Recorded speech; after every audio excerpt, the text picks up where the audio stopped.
Mr. Daya, Mr. Siddharth, I think glad to be on this panel. We have two veterans, one in media and one from IT. So very glad. So let me give you a quick background, as far as my career goes. For last 25 odd years, I've been in financial services. Starting from handling merchant banking, R&D, and then of course mortgage, all the products and consumer, SME and agri. So I worked for companies like Karvy Consultants and then HDFC, ICICI Bank for a long time, 17 years in ICICI Bank, handling various asset products and liability products. And then IDFC Bank, Tata Capital, and then of course to Canfin. I've worked on both, I've handled both asset products starting from mortgage, two-wheeler, auto, personal loans, credit cards. I mean, you name the product, I've handled that. Now, CV, CE, right? And on the liability side, I've handled all the, I happen to handle liabilities for ICICI Bank for a couple of years in Bangalore. Largely, my expertise is in mortgage. So I've been in mortgage in some form or the other since last over 20 years. And that's how I landed up in Canfin to head this company. So this is my brief. So I'm here since last 2 years. I think barring this 4 years in HDFC Limited, that was from 96 to 2000. And from 2000 till 2017 in ICICI Bank.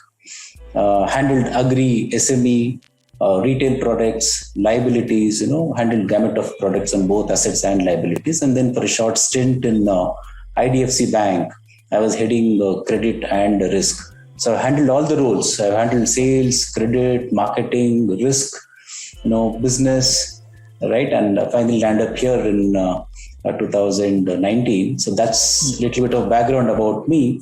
Talking about the company, this company is a 34-year-old company. And today, if you have to talk about this company, I think everyone talks about number one and then, of course, Canfin. Next comes Canfin in terms of all critical parameters, whether it is profitability, liquidity, you name the parameter, I think we are there. So just to give you a profile of Canfin, Canfin is a mid-size housing finance company, listed company with market cap of about 8,000 plus crores. Largely focusing on affordable space. So we have a niche segment. So we focus on affordable. And if we work on 4 pillars, that is liquidity, profitability, growth, and asset quality. Today, our asset quality is one of the best in the industry. It is less than 1%. And we are lowest amongst the cost. So our cost of funds is again the lowest in the industry if you have to compare amongst all the NBFCs and the HFCs. HFCs form part of NBFCs. So that's the profile of the company. So we have changed our gears since last 2 years. We want to now accelerate growth. And you would have seen that in various social media and on channels that we are pretty aggressive on growth now. And we hopefully want to gain market share in next 3 to 4 years after COVID, because now market has really opened up. There's pent-up demand, and that will aid all the housing finance companies, because as of now, all the HFCs are in sweet spot, and so is Canfin. So we thought we should make use of this opportunity and try to gain market share without changing the overall fabric of Canfin, which is known for its asset quality, and moderate profitability. I think that's where we are in terms of the company. Sure. Thank you so much. And great to know that you bring along such a vast experience with you. And also, it was great to know about the organization and how it has aspired to, grow multifold from here. You spoke about 4 pillars. You spoke about growth.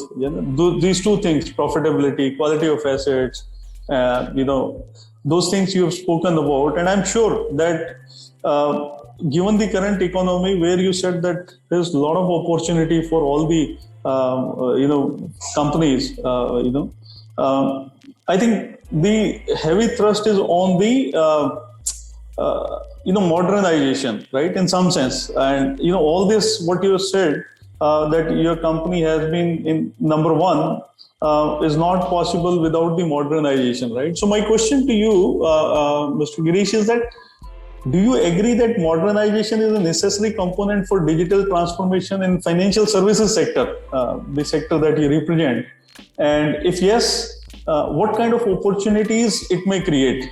Okay, so definitely if you have to talk about the financial industry, definitely yes, digitalization helps. Automation helps to a large extent.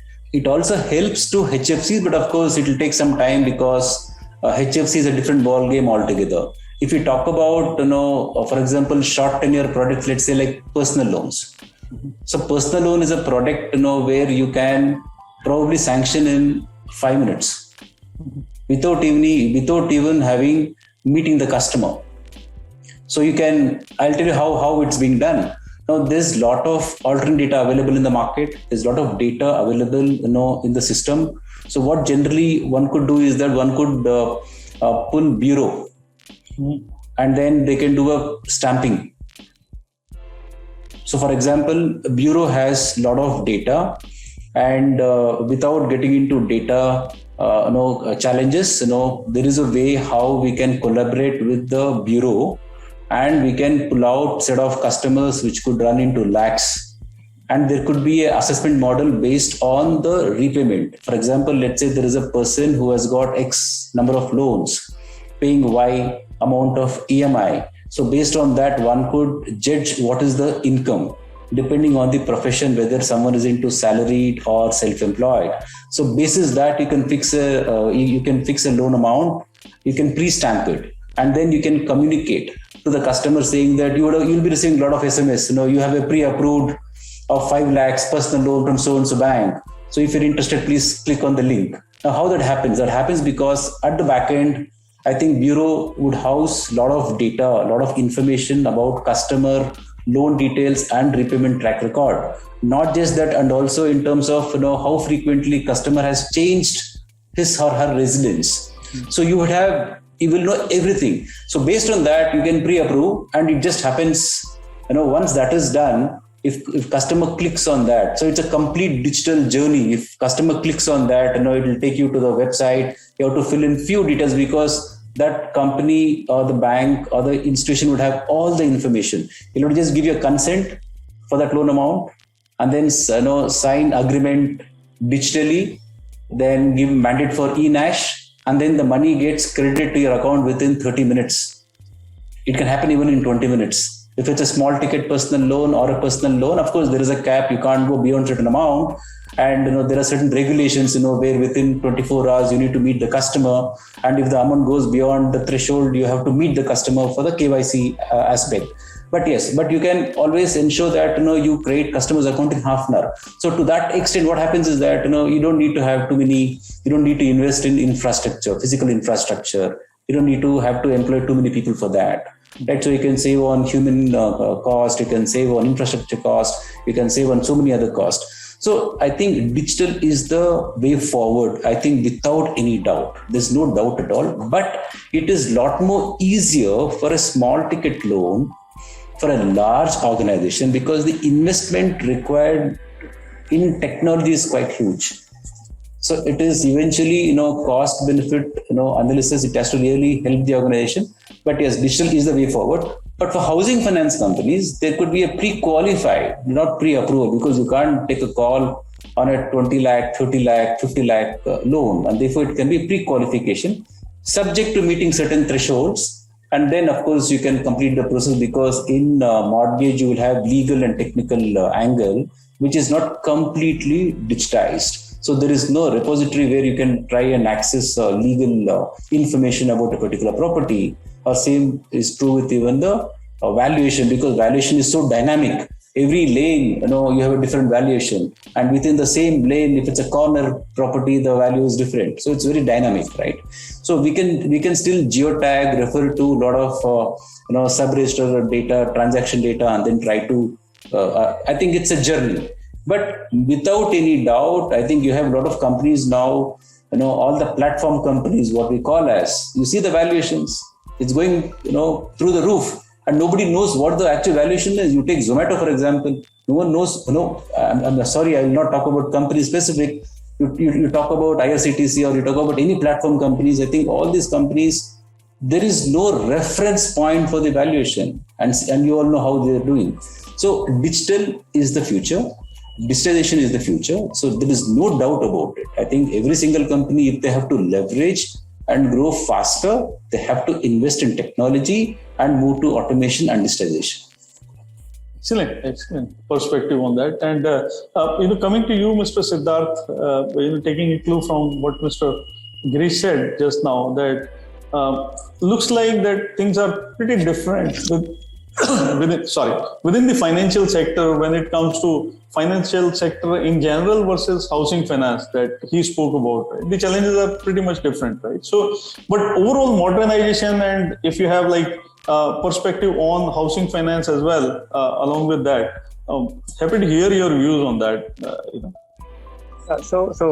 Thanks for the question, and I would completely agree, first of all, with Mr. Girish, because housing finance business is one of the most complex part of the business, given especially the legal, technical, valuation. That's one part, which is on the asset side of the business. And also there is a customer's payability part of it, because a customer also has to be evaluated, the asset also has to be evaluated, and a conglomeration of both of them has to be kind of triangulated for an housing finance part of the business. Now, coming to a broader perspective of in the financial services part of it, given many automation that is happening in today's day and age, and many kind of data that is being made available, especially the alternate sources of data, and there are also certain trend changes that we are seeing, which is a convergence of what we call as asset purchase, asset finance, and say an asset insurance, and in some cases even asset disposal, is kind of converging under certain platforms and coming together. Let's take an example.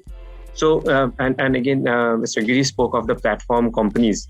So, taking that cue forward, platform companies, say on Amazon or say on Flipkart, we can take loans of say 1 lakh, 1.5 lakhs based on the kind of assets, the fridge, the TV, the iPhone that we are purchasing.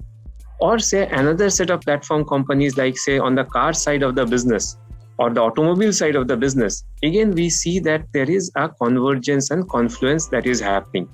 Or same with that is gradually with digitization in the land record, with digitization in the property record, with DigiLocker, as well as gradually the industry from a simple type of products like a personal loan or a simple type of product like this white goods loans is gradually moving towards the complex products on these kind of digital journeys, say a home finance, or for that matter, say trade finance, which is again another complex product, or say SME and MSME finance. Mm-hmm.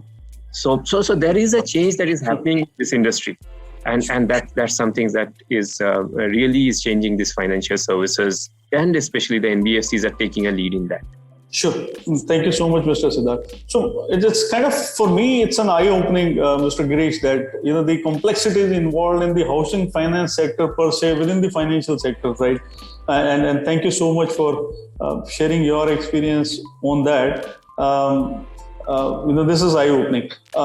My next question to you, Mr. Girish, is that if you look at the recent past, and if you can help us understand what all transformation journeys that you would have as an organization taken up to get that competitive advantage for the organization and retaining your leadership position, right? Some of the examples from there would really be helpful.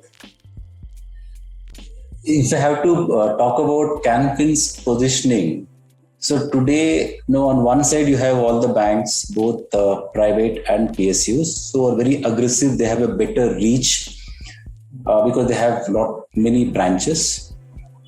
On the other side, you have a lot of new NBFCs and new HFCs who are working at a high yield.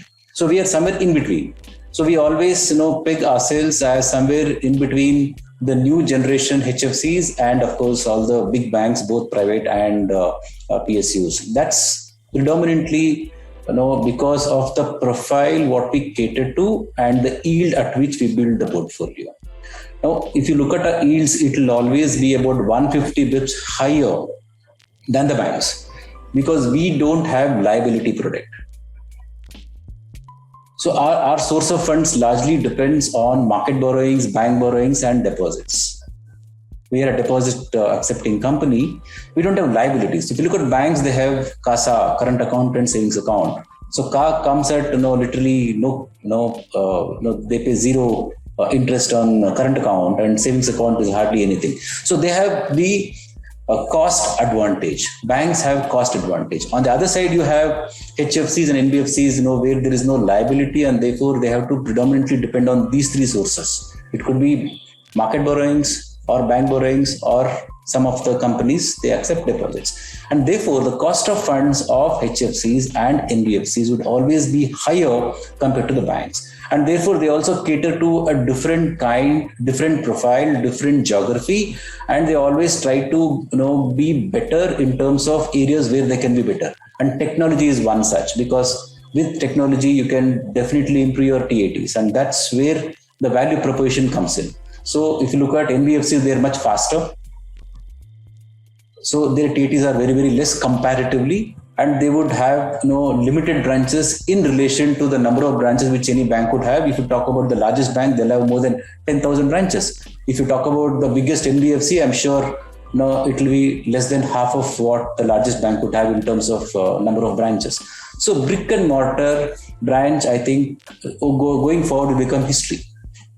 Right. So our positioning today is that we cater to a mid-segment profile of customers, both on the government as well as private, because today I cannot compete with the biggest bank and the biggest NBFC for long period of time. Yes, I can compete for some time, maybe 3 months, 6 months, maybe 2-3 quarters, but not on a long term. And therefore, we focus on a different sort of profile. We focus on geographies where we have the pricing power, where we can try and generate, where we can try and build book at a slightly higher yield. Today, if you look at housing finance companies, you have set of housing finance companies which builds book at about 14% yield on one side. On the other side, you have housing finance companies which can build book at, let's say, 7 to 7.5%. So we are somewhere in between. We operate at about 8 to 8.5% yield at this point in time. We were at 11% a couple of years back, and after COVID, we had to change our pricing strategy to retain our book and to generate new business much faster than what we had done in the past. And added to that, of course, we had a lot of challenges because of COVID. So we are positioned. Can Fin is a company which would focus on high growth, moderate profitability, and yield will be somewhere around 8.5 to 9, somewhere in between. These two set of within the overall segment. We are somewhere in between. We want to be in this space because we see a lot of value addition.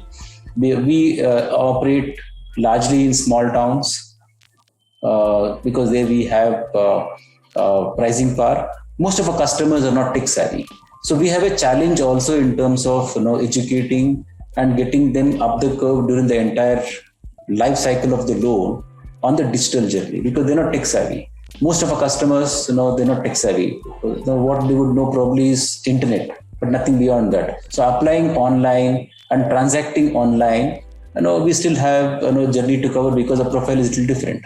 Right? I think that's where we stand as a profile of the company and profile of customers. But it gives you a lot of advantage. So what we can try and do is that we can try to automate our internal process. How do my customer selection, customer onboarding, and I can do a lot of automation in terms of processing, which is internal to the company. As far as customer interface is concerned, I think we have still a journey to go, not in terms of capability of building all these things, because today we have various fintech companies which can give you ready-made solutions.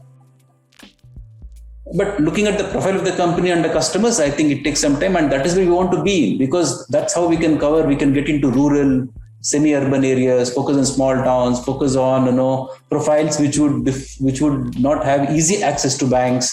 I think that's where we really focus. So it will take some time. Yeah.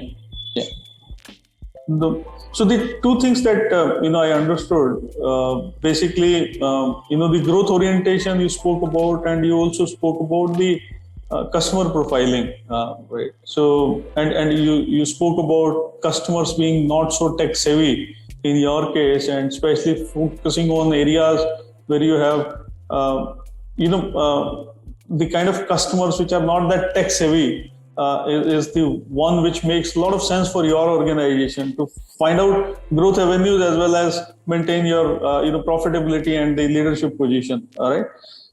So I think customer experience overall becomes very important in this case. You are not the ones who are going to focus on those millennials that are like born digital way, right? So I mean, you're talking about those kind of customers. So my next question to you is that customer experience in the housing finance sector is very critical. What I learned from you, right?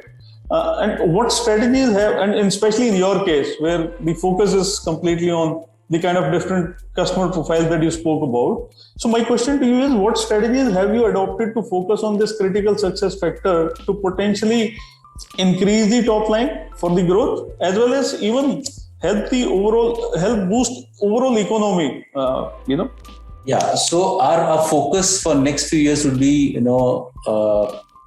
growth followed by asset quality. We are pretty high on liquidity always. So I think that's our focus.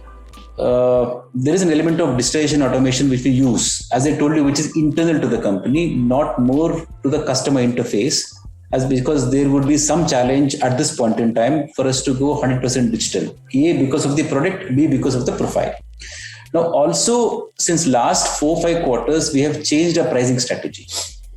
Our premium vis-a-vis compared to the top banks used to be about 150 to 175 bips. So now it is only 75. Now we have done that because we want to grow even in spite of COVID wave 1, wave 2.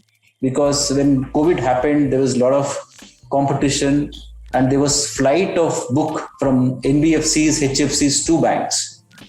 Because that's an easy kill, low-lying fruit, right? And therefore, we had to retain our customers. And therefore, we really worked on our pricing strategy. And of course, the interest rates were falling and therefore even our yields fell. And even our cost came down. And therefore, we thought we should protect our margin. We should have a threshold. We should protect our margin and try to be a little aggressive both on pricing so that we can grow and gain market share. So today, if you see the difference, it is about 0.75%. That's the difference between the lowest and us. So we operate in that space now. So this has opened up a lot of segments for us. For example, a few quarters back, we were not able to tap Cat A corporates because they're price sensitive. So they would obviously go in for the best bank, which would offer lowest interest rate. So we were not in that segment. So now with our change in pricing strategy, we have got into at least Cat B corporates and Cat B developers, who can refer us their clients, who choose, apartments in their projects. So the whole horizon has expanded for us. While our focus would remain on small towns, largely affordable, because of our pricing strategy, we have now entered few segments. Earlier, we were not in a position to compete in cities like Bombay, Bangalore, Chennai, Hyderabad, within city limits. We were always operating in the outskirts because that is where we find our customers, who would suit us. But now, because of this pricing strategy, we are able to operate in the entire city, be it Bangalore, Hyderabad, Chennai, to a certain extent, right? And we try to, the differential of 0.5 to 0.75%, you can always make it up by, better TATs and good service. Home loan is a product, where whatever automation you do, since it is emotionally attached, because more than 90% of our customers are first-time home buyers. So it is for self-occupation. And obviously, when it comes to home, there is emotional connect. And therefore, every single customer would want to meet someone, take guidance on property with respect to legal and technical. So there are a lot of big builders where we approve the project one time, which is called as APF, Advanced Closing Facility. Their customer need not really have to consult on the property because customer would have finalized the property already and then come to us. Those kind of cases we can process very, very fast. Now, customers who wants to construct independent house, they really want guidance on legal and technical, and therefore customer meeting becomes very important. Now, we have a policy in a company. Every single customer we meet before we give the loan, at least once. We have a DSA model for sourcing, for enrolling, but every single customer we meet before giving loan. And now that will increase stickiness, which means customer will stay with us for a longer time, even though we are little costlier comparatively. Now we have adopted all these strategies. Our strategy revolves around customer centricity, customer focus. So we do what is good for the customer, and we go to places where customer don't have easy access to funds. So that's where we operate, and therefore we will be able to build a book better. To a certain extent, we also focus on big towns and cities because of our pricing advantage now, which is far better than what it was probably 4 quarters back. We are able to gain market share in this market as well, and with this, we will be able to grow much faster. But we are very, very happy to be profitable. I think the value proposition is that if you are a big housing finance company with low margins, I'm not sure how many of us would like that. So we should grow with decent profitability and best asset quality and high on liquidity. I think this is the combination. You have to get this 4 combination together. And I think only then, because size doesn't matter now. I think beyond a point, size doesn't matter. So if you're profitable, even a small company makes a lot of sense. Even if you're a big company, you have to protect your margins and give a value proposition to the investors and all the stakeholders. As long as you can strike a fine balance, it's a model. Nothing is right, nothing is wrong, nothing is good, nothing is bad. It's a model. Today we have so many housing finance companies who would do only based on assessment model. Canfin completely does on income model. There are certain HFCs doing very well who do on assessment model.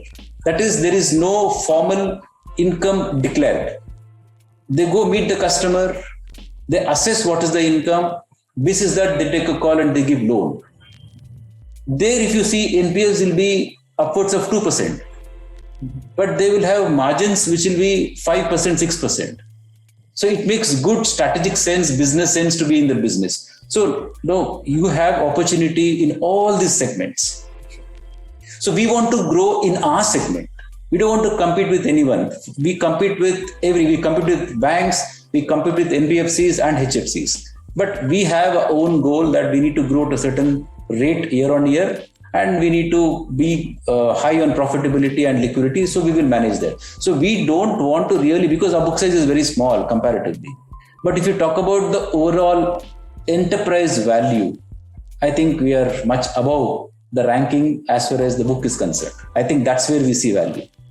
Sure. And before I move to the next question to you, Mr. Girish, Mr. Siddharth, anything that you would like to add here? I think it was interesting to hear Mr. Girish, right? And talk about customer centricity, talk about back-end operations and automation and stuff like that. So anything that you wish to add here? Yeah, so let me add 2 additional points or extension of what Mr. Girish said. So the phygital model, what we call is physical and digital, is extremely important to come and do a right balance between the two. What we are seeing is pure digital companies, while they may start fast and quick and whatever, but their customer stickiness is some things that happens with a physical model coming together. And that's where all NBFCs gradually what we are seeing and moving towards a phygital model, taking that strength of physical, knowing the customer, knowing the customer reach, being able to understand the pulse of the customer, because NBFCs, given their proximity to the customer, they understand the pulse of the customer very, very much. So that phygital is the way to go forward. And we see Can Fin Home Finance is somebody who is always taking that path forward. The other part, given the pressure on the margins, we are again seeing cost to income ratio being improved by, again, NBFCs in a very aggressive way. And that's where internal digitalization, internal automation, faster processing, and enabling all of those components to enhance the cost to income ratio and preempt early warning signal from a collection perspective is, again, we are seeing again in the industry, all the I would say prudent NBFCs. I would use the word prudent NBFCs because there are NBFCs who are moving fast, but obviously this is a game of long run. It's not for 1 or 2 quarters, it's of years and decades. And that's where, again, so phygital and CIR improvement, cost to income ratio improvement through digital is, I think, extremely critical, especially in this very, very competitive market where the interest rates have been going down and the margins have been under pressure for the NBFCs, apart from many other issues that obviously there were lots of headwinds for the last 3 years that the NBFC sector has faced. Yeah. Thank you so much. Thank you so much, Mr. Mr. Girish, you spoke about customer centricity, you spoke about back-end operation, complete automation, and potential to kind of, help you, with the strategies that you've spoken about on pricing and all that, right? So, the cost reductions, efficiencies, operational efficiencies, productivity, etc., etc. And I'm sure that, all these things wouldn't be possible without a solid, backend, technology backend in place, right? And that's what you said. So my next question to you is that, as per the studies conducted, those organizations who adopted tech had distinct advantages, which resulted in differentiated performance on various parameters that we spoke about just now. What were some of your top key adoptions to gain competitive advantage? If you can, you spoke about strategies, but if you can also share some of the key adoptions. Yeah, sure. I think if you see the way how a loan is underwritten, which was 10 years back, and today there's a lot of change. For us, it's a journey. So we are on course. It's work in progress for us. We have implemented some of them and some are in process. For example, now, if you take bank statement, I'll give an example. So especially if it is self-employed, non-professional, so you need the savings bank account, you need current account, bank statement, which runs into pages. Now, analyzing that used to take about 4 hours minimum. And if it is one account, and because you will take for last 6 months, so analyzing current account, bank statement for last 6 months would run into more than 100 pages. So today we have Perfios. You must have heard of Perfios. Now, which gives you output in couple of minutes. So which will tell you what is the credit summation, which will tell you what are the bounces, which will also tell you some indication, check bounces, it will give you some indication in terms of, is the bank statement genuine? So it will go to the extent of reading the logo, font style, font size, and what is the narration for each transaction, because they would have captured and they would have, I'm sure Mr. Siddharth will be in a better position to talk about this, but they would have done everything. There are some 450 parameters, could be more now, on which they would have ensured that they have covered all the banks, whether it is a State Bank of India or a Canara Bank or a HDFC or ICICI Bank, because every bank would have different style, different logo, different text, different narration, right? And also it would see, is there a transaction on a holiday? And what is the type of transaction? And therefore, is the transaction fraudulent or not? And it will give you triggers. So all this happens in less than 2 minutes. So the 4 hours is now cut down to 2 minutes. Right? And today we have multiple bureaus. And today we can get transaction data, because today, if you see the self-employed as a segment, it's quite large in India. And most of the business, even today, even after demonetization, happens in cash. So if you see the bank statement, you would not really have too many transactions. It becomes really difficult to assess. And if you have to go by income tax returns, what the customer has filed, it will be difficult to assess the real income. Today, there is a lot of alternate data, the spending pattern, maybe travel, maybe on various spends. There is data available which can approximately tell you what is the total spend which a customer is doing, and therefore what could be the real income.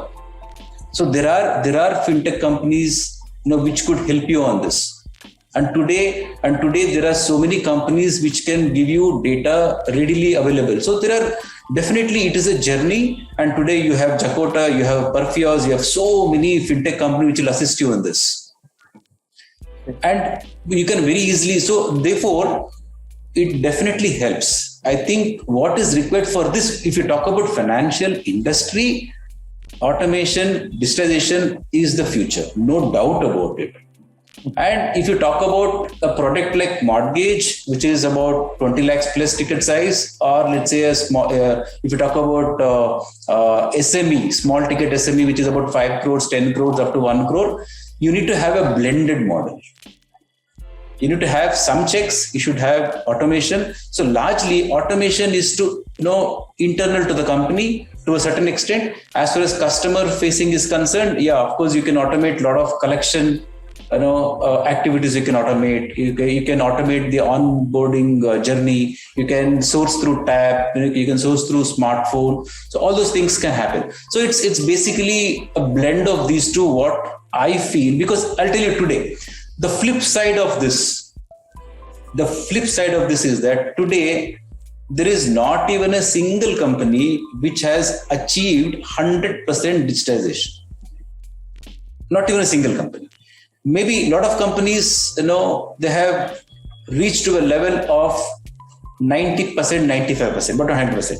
I think the best product, if you have to talk about it, is consumer durable. So consumer durable is a product, where of course you have, a couple of companies really excelled, but there are so many other companies who have failed. I think we all know which that company is, that NBFC is. There's one company to name which has really excelled in consumer durable. And the next best, there'll be a huge difference, because consumer durable, you walk into a store, within 15 minutes you have to walk out of the product. And if you're looking for a finance, you have to only share your KYC, that's all, and phone number. And then they will pull the bureau, they will pull all data, they will run various scorecards, and you get the output with the eligible amount within 15 minutes. So you have to walk out of the store within 15 minutes. I think that's the advantage of automation. The flip side is that not too many companies are able to reach this stage. If it's a blended model, definitely yes. Completely automated model, we're not yet there. There's a lot of scope that we can try and reach to that stage in future. But today, if you see, very few companies can talk. You have loan on phone, and you have personal loan in 10 seconds. So all this is there. But to support this, you have a lot of fintech companies to assist you. But complete digitization, digital journey is I think is yet to come. So we are almost about 90-95%, but to close that loop is some time away. But definitely yes, if a company has to grow up to a certain amount ticket size, I think digitization is the only way. And for housing finance company, I think it may take some more time, because we don't have land records digitized in all the states. And today, if you look at the legal opinion, also depends between two advocates. It's more of a subjective thing, right? So it's quite some time away. But yes, a lot of the underwriting part can be completely automated. And as I told you, we are almost, for us, many things are work in progress, because we are upgrading the entire IT infrastructure now, because we want to grow. We want to grow at a much faster pace than what we did in last few years. So for us, a lot of tech initiatives are underway. So maybe 2 years from now, we would say that we are completely done. And it's never a story which will get over in 2 years, because you have to be very, very dynamic and keep adapting to the new changes. Absolutely. Absolutely. Thank you so much. Mr. Siddharth, during the conversation, we spoke about platforms. Mr. Girish highlighted the fact that, emergence of platform business, right? My question to you is that the past couple of years have seen an increasing trend of platform business models emerging in financial services and, housing finance also, as Mr. Girish spoke about sector, right? What is your perspective on its benefit for NBFC and the way forward for even companies into housing finance sector? Platform business is something which earlier was predominantly, say, e-commerce, where that it started. And then we now continuously see them in the financial services business in India market. I'll take a few examples where we are seeing this happening in the Indian context. So certain equipment finance companies who are the leaders in that with highest amount of market share, they have moved from an asset-backed model to an asset-light model, where they have actually gone ahead and built a marketplace where multiple banks and other NBFCs can come together and provide loan or see the asset, which is, say, an equipment like, say, a dumper, a truck, a crane, and so on and so forth. In this, similarly, there are also organizations we are seeing also on the automobile side. Also, what is the advent of this is to serve the need of the customer, because NBFCs have the customer base and the understanding of the customer. So in place of only giving them product from their own basket, they're trying to give product from other aspects. What it triggered was the liquidity crisis and certain regulation coming into play, like co-lending. So co-lending is something which came in around 2 years back, and then lots of NBFCs gradually started moving this, especially obviously those who had a liquidity challenge. In the housing finance sector, obviously the highly liquid organizations, the NBFC deposit-taking organizations and progressive organizations like Canfin, they have always never ever had any liquidity challenge. But the ones who are challenged on the liquidity, they have also adopted some of this. Plus, to serve the need of the customer, say if I am doing a house refurbishment, how can I get alternate services also coming and giving that to the customer? Say if I need a painting to be done, can that be an additional service for a fee, or sometimes not for a fee, but to enable customer stickiness? So platform business has different dimensions, but gradually we are seeing in that and to give a few industry examples, SBI YONO is one of the largest example, or be it Bank of Baroda Kisan, an agri-based platform, that is again another, or Shrey Group company iQpo, that is again another one which has been very much into the equipment finance platform business. So it's an emerging part that is evolving, and in the financial services we are seeing those adoptions happening very quickly. Thank you so much. Thank you so much, Mr. Siddharth. Mr. Girish, we spoke at length, and you cited enough examples of the digital transformation journey within your organization, and way forward. Also, you've spoken about automation, digitization, digital transformation, everything, right? Now, my next question to you is slightly at the next level, where it's more to do with the collaboration, right? With the outer agencies and all that, right? So, my next question to you is that what are your views around open innovation? Broader collaboration in order to unlock fresh opportunities. What's been done by you or your organization in this direction? If you can let us know, please. So basically, I think Mr. Siddharth spoke about co-lending. So co-lending is a good concept, where you have two institutions will come together. One has excess funds and advantage of low cost, and the other one would have probably some challenge on the liquidity and maybe at a high cost. And therefore it is a win-win situation for both of them, that they come together so that they can leverage with this opportunity. At this point in time, Canfin, as a company, we are high on liquidity and we want to grow our book, and therefore we are not looking at any co-lending option because we want to grow. What happens in co-lending is that you can't grow your book. You get the advantage of interest rate. Of course, you will get some advantage in terms of your reach, but you will not be able to grow the book. So, which is why at this point in time, since we want to grow our book and the cost is low and high on liquidity, we don't want to get into co-lending at least for next few years. And we also don't sell our portfolio, right? Because we want to grow our book.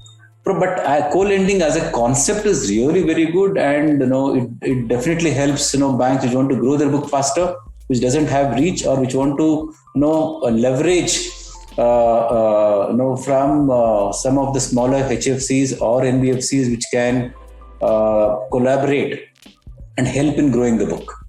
So as a model, it's very good, but every new thing is coming every other day.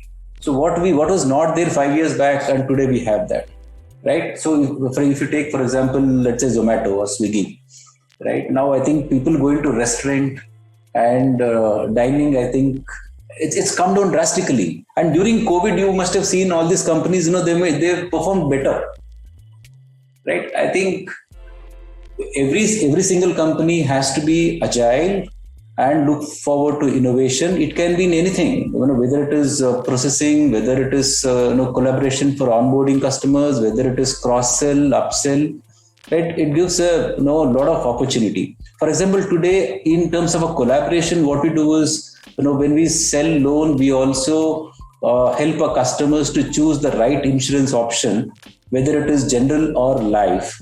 And therefore, we have collaborated with insurance companies, both on life and general. So there we try to help our customers.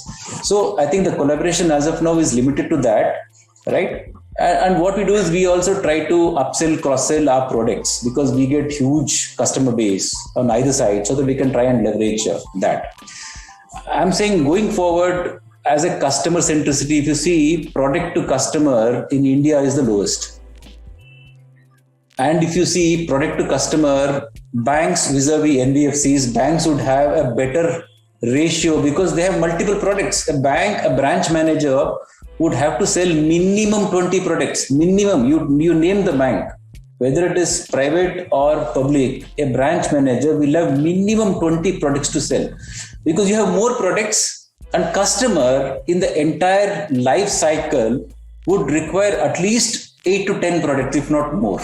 It could be cards, it could be personal loan, it could be two-wheeler, it could be a agri loan, it could be a home loan, it could be a mortgage loan, right? So there is a lot of opportunity.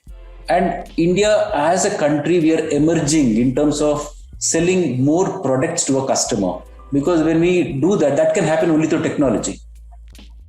And if you have a customer connect, and for that customer connect, obviously, you need to have that physical contact at least, frequently.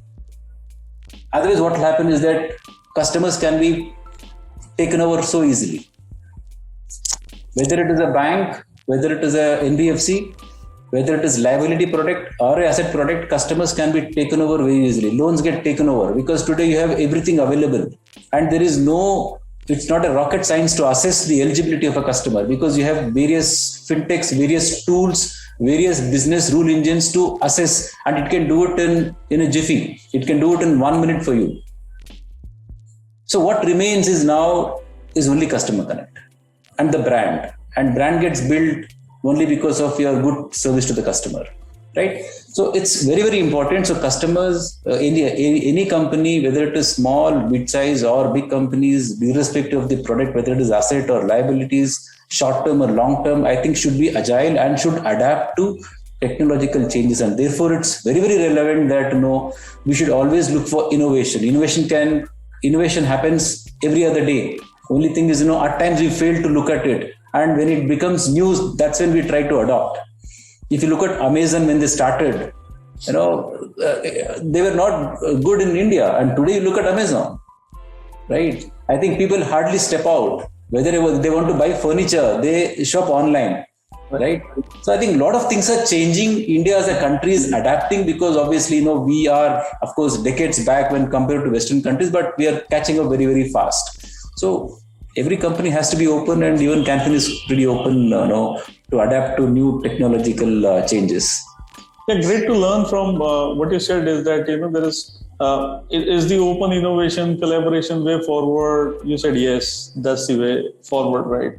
But at the same time, it also depends on the organization, situation, that whether they want to really, adopt that thing, right away, or is it something that, they have to see how things fall in place with respect to the strategy of the organization, be it around growth, be it around, customer acquisition and all that. And based on that, take a calculated call saying that how much I want to leverage, right? Even though opportunities may be enormous, but I may really want to wait for some time because, I have my own objectives, right? So unless I meet those objectives, there's no point diluting my whether it is brand, book value, or whatever it is. So, I think a fair point, actually. Great insight. My next question to Mr. Siddharth, right? You heard Mr. Girish spoke about collaboration, open innovation, views on both things, right?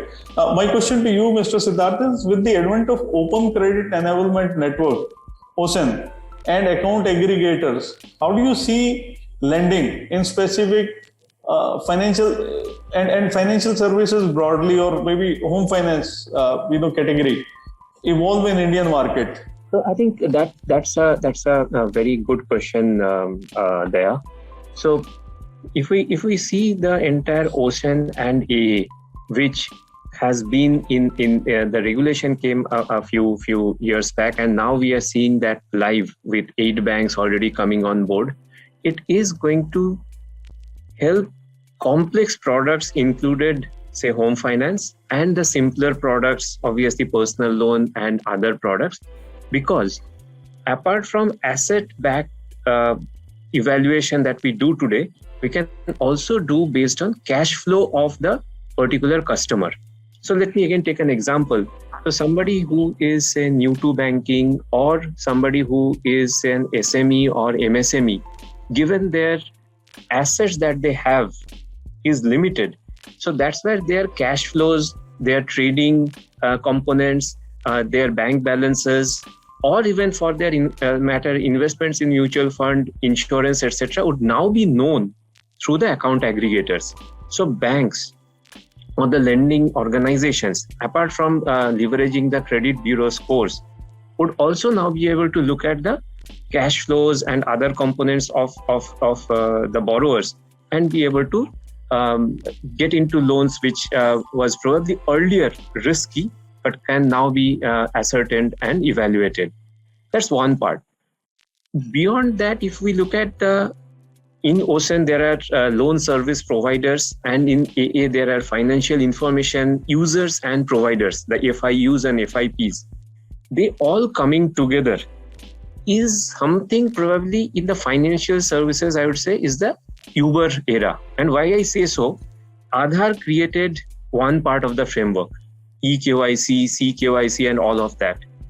We have UPI, the second initiative, which created probably another era, where the payments have been democratized, and from a 2-day for check encashment, it is maybe a second for, or less than a second for, funds transfer. Then comes this third component, which is assets and liabilities of a particular individual is now known and available to another set of banks and another set of financial services providers. So Aadhaar, UPI, and this OCEN and AA, I would say, is the 3 parts of the triangle. And we have a fourth one, which is probably in the offing, which RBI governor spoke of, is the central bank digital currency. So once the CBDC, which will probably is in the next 7 to 8 months, which will be tried by the central bank, that is RBI, we will see financial services over the next 5 years going in a very different direction. So that's how I would put it.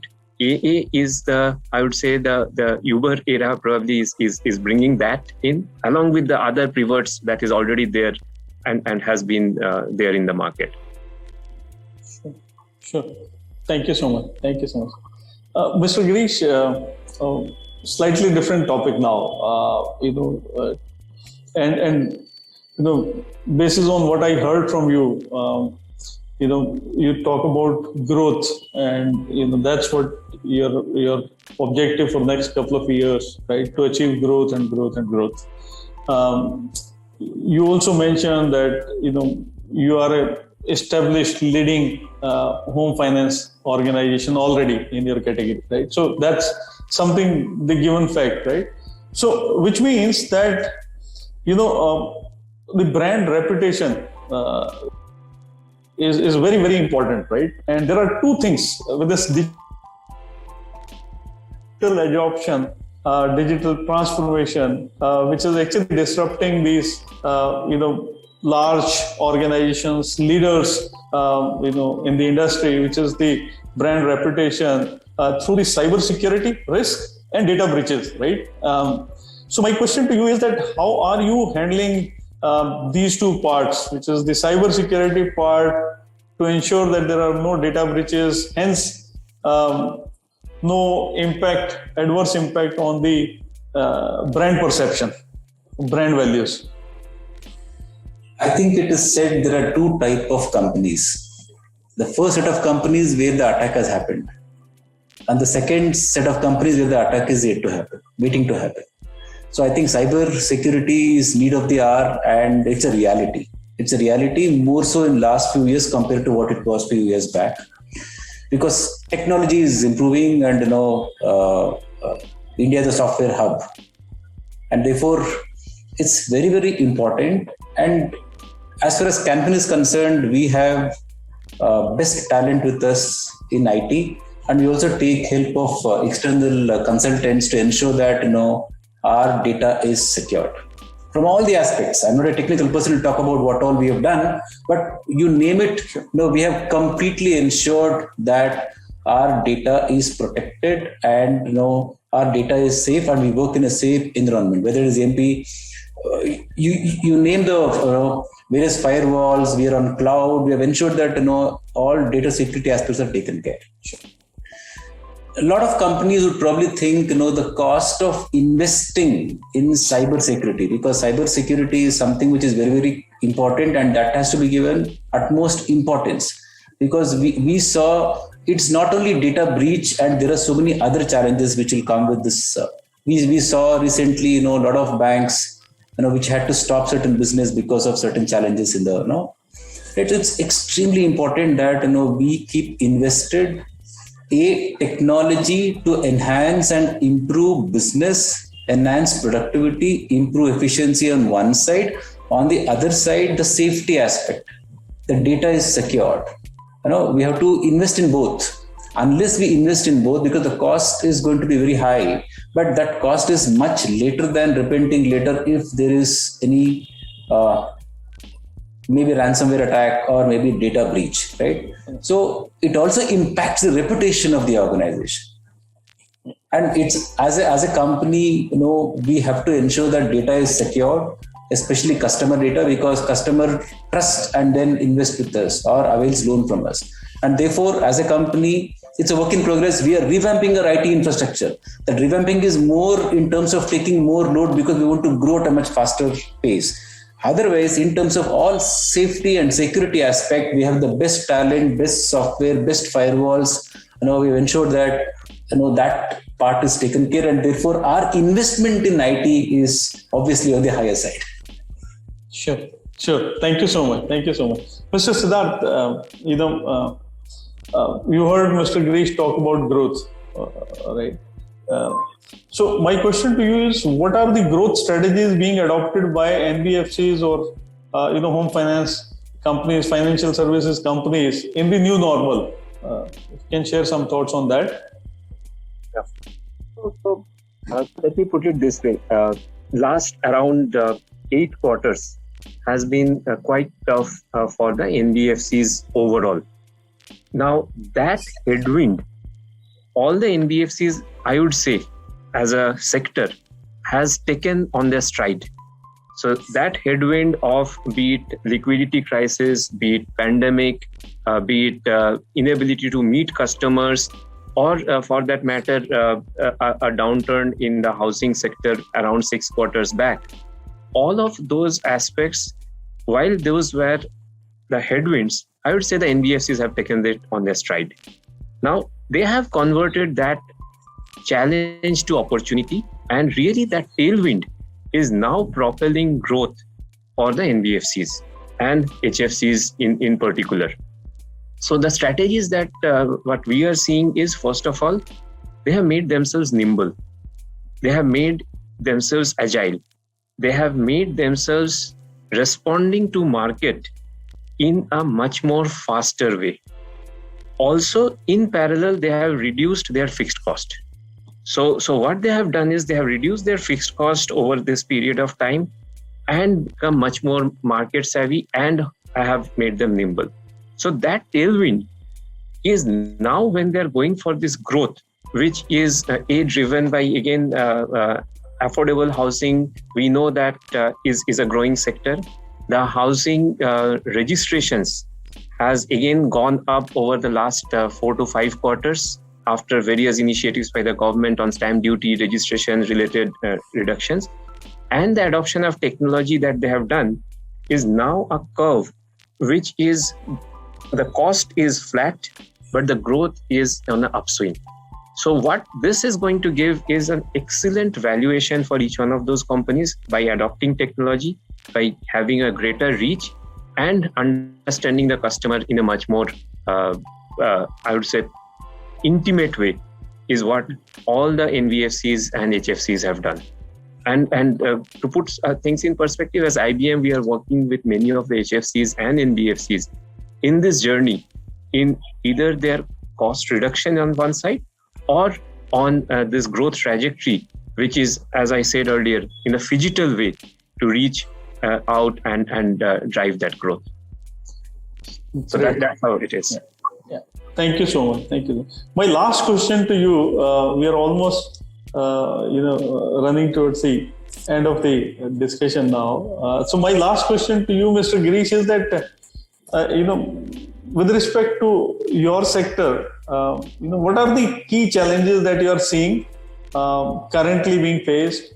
And I know that you spoke about growth plans, right? So you have to deal with those challenges, you have to achieve the growth. So what are some of the strategies, plans that you have in mind to overcome the challenges and yet achieve the growth that you have targeted for? So if you look at the market today, interest rates are the lowest. It will start going up maybe in next few quarters, but as of now, interest rate is the lowest, and therefore affordability is the highest. If you look at property prices have come down. And if you look at the real estate sector, I think it will do well for next at least 5 to 6 years. So property prices is the lowest, rate of interest are the lowest, demand is robust. If you look at what went wrong with some of the companies in last few years, I'm just keeping aside the challenge on liquidity and stuff like that, because that anyway every company has to manage liquidity, right? What went wrong is that, the kind of proposition they have for the customers, the kind of variants what they have. So for example, 10 years back, maybe 5 years back, we had a lot of options where you assess the customer based on turnover, you assess the customer based on banking product, you assess the customer based on gross profit, right? So there are certain risky variants. So you have to ensure that you have enough cushion, you cover all those risks. What went wrong was all these products were offered at a competitive rates without covering the risk required. So nothing is good or bad, as I told you earlier. It all depends on the model. You may completely be into assessment model, but you have to ensure that your yields, your margins take care of the additional delinquency what you get from out of those products. Right? I think the biggest risk for this industry could be one in terms of real estate has been appreciating asset. I think if you look at last 20-30 years, I think every single pocket, if you look at any catchment, the properties have been appreciating, but for a short stint where the properties could drop, which we saw in the last cycle where the properties dropped to the extent of 30 to 35% in big cities and small cities about 15-20%. So the biggest risk is interest rate risk. That's a big risk. Second, for this industry, housing finance companies, I think one big risk could be managing assets and liabilities. Because we are into long-term lending, we have to ensure that we have enough long-term borrowings. So there could always be a challenge on ALM. So that is one thing which a housing finance company should manage. And second thing, according to me, is that we will have to ensure that we can have any product as an offering to the customer. We have to cover the risk with additional spread and margins. If we don't have that, because we saw in last few years, unfortunately, a lot of companies which were really performing very well with large book size, with decent profitability, had to go through a lot of stress. And we know the result of what happened to those companies. So we will have to ensure that we protect the margins, we have the right offerings, covering the risk. We have to cover all those risks. Other than that, I think only ALM is what I see. Otherwise, normal risks are liquidity and then interest rate. These are the risks what we have to deal with in this particular segment. Great. Thank you so much. With that, I think, I had this wonderful conversation today. Really learned a lot of, things about particularly housing finance and how it is kind of different from the typicals of NBFC or maybe the financial sector that we have spoken about, right? So, thank you so much for sharing your insights, Mr. Girish. And thank you so much, Mr. Siddharth, for joining us in and also sharing your, experience around the industry. It has been really a very knowledgeable session. And I hope that with this interview, when we share it with our community at large, there are a lot of people who are going to be benefited, especially with respect to the risk that this industry is facing and the challenges this industry is facing and how to overcome those, taking some clues from what you said, Mr. Girish, and also some of the things that you told, Mr. Siddharth. So thank you so much once again on behalf of Business World for taking out time today to be part of this discussion. Thoroughly enjoyed it. Take care, stay safe, have a great day, have a great time. Thank you, Mr. Daya Prakash. Thank you, Mr. Siddharth. Thank you so much. Thank you, Mr. Girish. Thank you, Daya. Take care. Thank you.